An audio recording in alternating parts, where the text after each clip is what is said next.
Hello, you new creation, you. That may sound like a funny way for me to greet you this fine morning, but it is an extension of what we addressed yesterday, the fact that you have a new identity.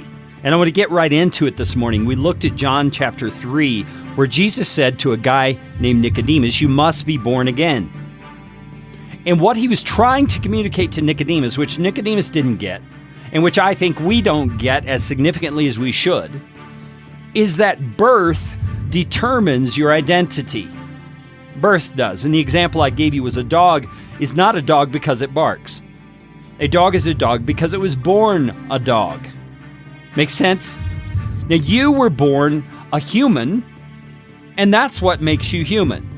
Okay, when your parents had you and they were told by the doctor, it's a boy or it's a girl, they didn't look at you and say, "Oh my God, please, I hope he grows up to be human."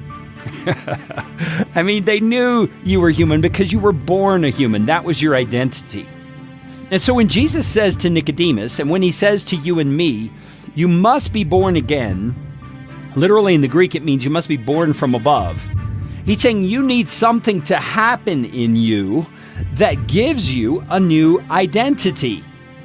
Because this old identity that we're used to living out of as a human being independent of God is the identity we received from our ancestor Adam and Eve.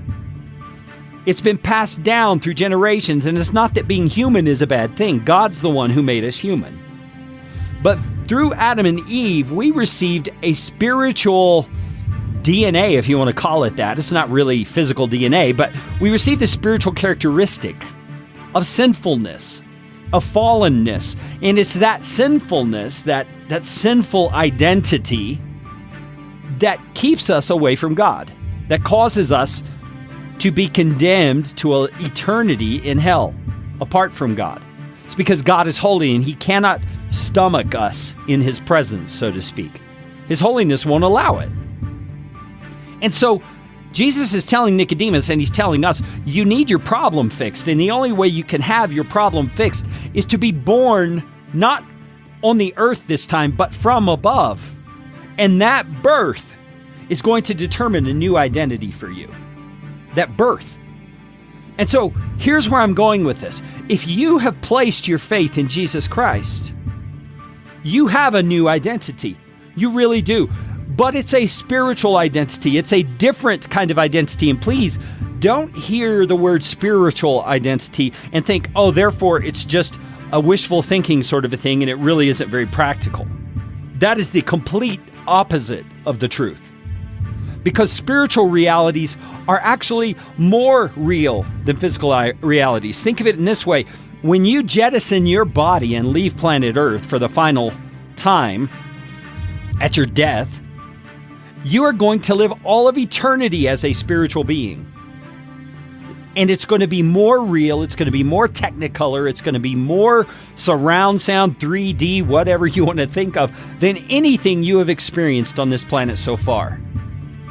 And so to say you have a spiritual identity now that you've placed your faith in Jesus Christ is to say you have something better, you have something greater, and it can shape and impact dramatically the way that you live on this planet while you're still here. And that's Jesus' point. You must be born from above.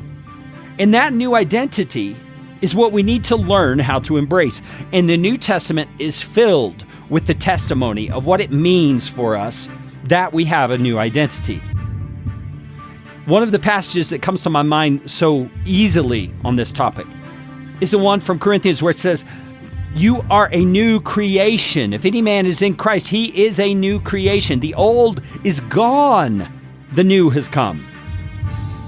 And those are the spiritual realities we don't think about day to day throughout our lives. We don't remind ourselves every morning, I am a new creation. I don't have to be bound to a sinful life anymore. I can live above that because of the power of Christ that is in me. And I want to encourage you, think about that more. I'm going to talk some more about it tomorrow. And I invite you to be there tomorrow to listen to the Morning Mindset Edition from livebuildchange.com.